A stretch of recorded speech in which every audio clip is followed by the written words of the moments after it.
Hey, Nelson George with another episode of Follow the Sound. Behind me is 207 East 30th Street. It's a development called the Wilshire. It's been here since 1985. So most people don't know the real amazing history of the space. Before it was the Wilshire, it was the Columbia 30th Street Studios, aka the Church. And it was probably, arguably one of the greatest sites of recording in music history. Why do I say that? Miles Davis recorded "Kinda Blue" here on that, in this what was a studio. Leonard Bernstein recorded the cast recording West Side Story behind me when this was 30th Street Studio. Bob Dylan recorded most of his first 3-4 albums here, as well as "Like a Rolling Stone," the amazing, one of the greatest records ever made, here at 30th Street Studio. And the list is endless.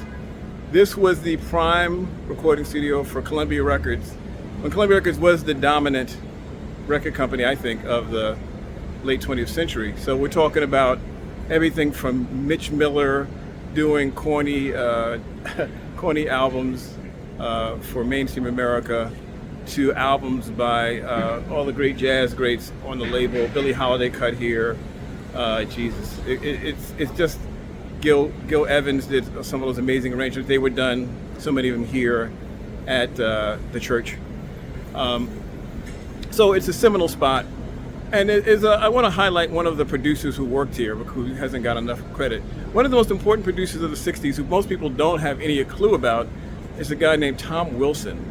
Tom was a black producer, guy, came from Texas, graduated with honors from Harvard, who became a staff producer for Columbia in the early '60s.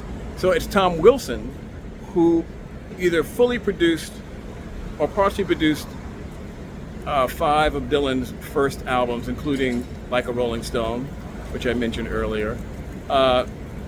It was Tom Wilson who worked with Simon and Garfunkel.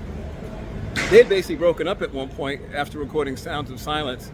Tom had the idea of, let's add some electronic instruments, let's add some drums and bass. "Sounds of Silence" becomes a hit. Simon and Garfunkel get back together and they have a run. So Tom was a very central figure in the taking of pop music, or folk music, and bringing it into the pop and mainstream area. But that wasn't all that Tom did. He also was very interested in avant-garde music, so he produced a ton of Sun Ra sessions. He signed the Mothers of Invention, Frank Zappa and the Mothers, produced their first album.